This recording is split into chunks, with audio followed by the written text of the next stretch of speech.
Only 2 steps, man. You net it up.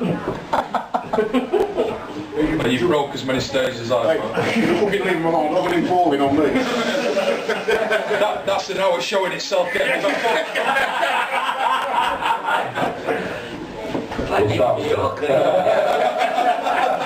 It's like splitting the atom, that, wouldn't it? Fuck that.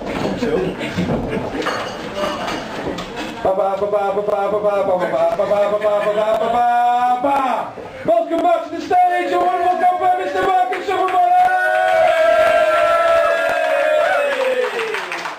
Thank you very much. Thank you very much. Give us a cheer if you've enjoyed it so far.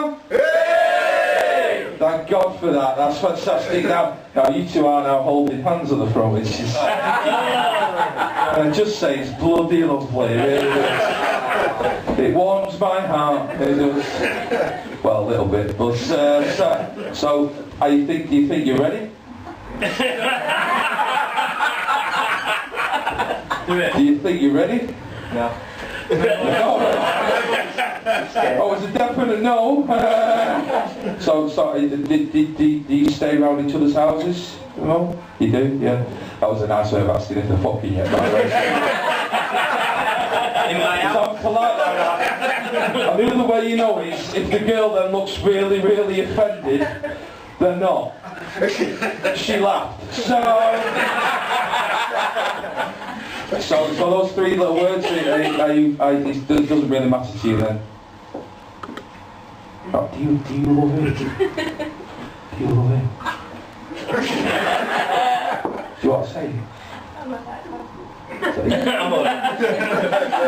She already said that I love you to you. No. So you both hold it out one another.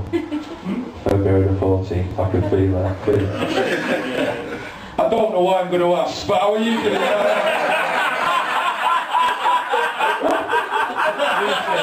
You sat there, aren't you, going, what, who's he? I've never seen him before. You'd have to Amazing how you pick that up. I don't know how we managed to. So anything you want to say to your lovely lady? Nothing popped up during the break. Nothing popped up during the break. Nothing better pop up tonight because nothing's happening. So that's good. So we've got a fantastic headline of Mark Ruff, who I know some of you know, and some of you got fashion tips from during the break. This is great. He went from the Mcing motormouth to got one. It's fantastic. Absolutely great. Which is awesome.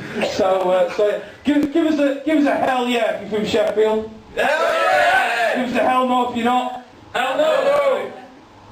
Alright, there's a few of you then, that's good. So you're not from Sheffield, are you? No, where are you from, mate? Plymouth. Plymouth? That's down south, isn't it? Yeah. That's good. Kind of ends for me after Sheffield, to be honest with you. It's just south after that. So have you lived up here long?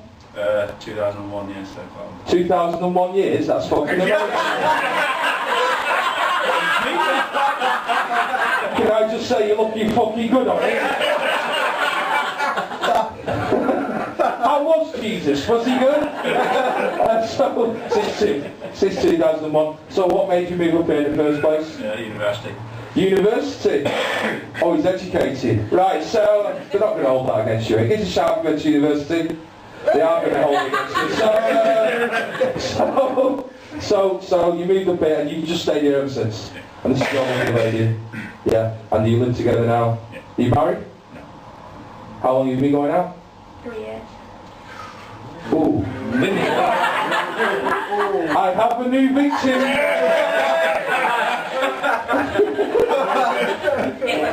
By the way, just look at them, yeah? That's a glimpse into your future, that is. So, let's start with it. You have told her you love her, yeah? Yeah. That's good, that's good. Right then, so has marriage come up at all? Not really. Not really? So she's not started email engagement rings to you, anything like that yet, no? See, you laugh. Well, no, you didn't. But but a mate of mine, 8 years he was going out, yeah, that's what she started doing, email engagement rings, yeah. He got married in the end, that was good. So you still got hope yet. So are you thinking he's the one? It'll do for now. He'll do for now. You You've been eyeing me up all night. That's good. That's good. So we've got lots of other people in tonight. So Sheffield, Plymouth. I'm actually at the moment living in Manchester. Yeah, I'm living in that quite rough part of Manchester. I don't know whether you've heard of it, fella. It's called Manchester. I don't actually want to be there. I don't want to be there at all. No way. But I've got to. Because the judge said he had to do 6 months in Strangeways. It was a crime of passion. It was a crime of passion. I nicked a bucket of boneless deluxe chicken from KFC. 6 months for that! In fairness to the judge, I was joyriding the JCB at the time. Also in fairness to the judge, the KFC in the Meadow Hall doesn't have a drive-through, but that's beside the point, yeah. I actually ended up doing 8 years in prison. 8 years! That's because the first day that I was in there, I actually committed manslaughter. Yeah. It was my cellmate. I begged him. I pleaded with him. But in the end, he insisted that I had the top bunk.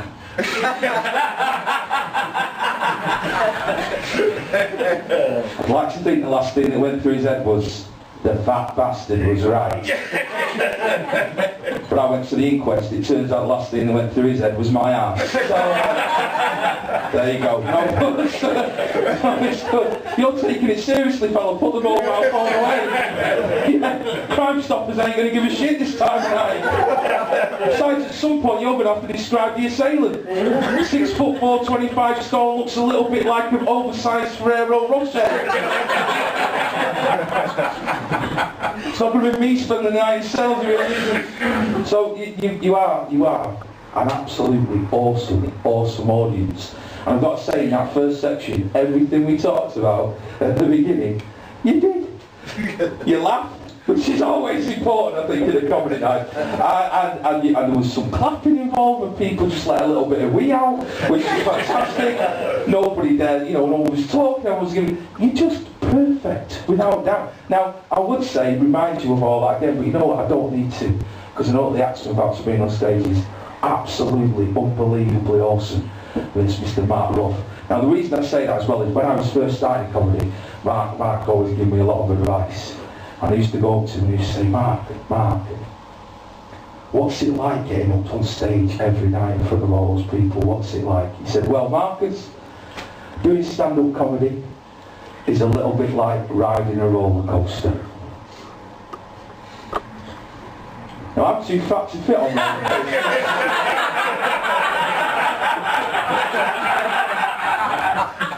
So I never really knew what he meant, but anyway, I think it was good advice. So I'm going to bring them out now. Now, where's my cheerleader going? You my cheerleader, you were my cheerleader, and I'm picturing you. You've got a really good job and all that, and he's still not proposed to you. Bastard. Right, so you could do a lot better, let me tell you. Have you got quite a big bedroom? Oh, well, small bedroom. Average size bedroom, mate. I'm just wondering, because, tonight when you dump him and, take me home, when you woke up in the morning and see his shirt lying on the floor, yeah? Don't wake up and go, fuck me, what can I buy from Carpet Ride? Okay, just do that for me. So you're my cheerleader, yeah? And you were awesome in that first bit. You leapt up, you cheered on. I want you to remember that emotion. I want you to pretend, yeah, that not only did you get that job, yeah, but Dickhead here proposed as well. On the same day, alright? Alright, are we ready for that? Because I'm going to bring him on, the rock and roll man himself, Mr. Mark. Are we ready? Are we ready, Sheffield? Yay! Damn right we're ready. Don't you hold his hand? All the way, alright, okay. That's why he's not telling you.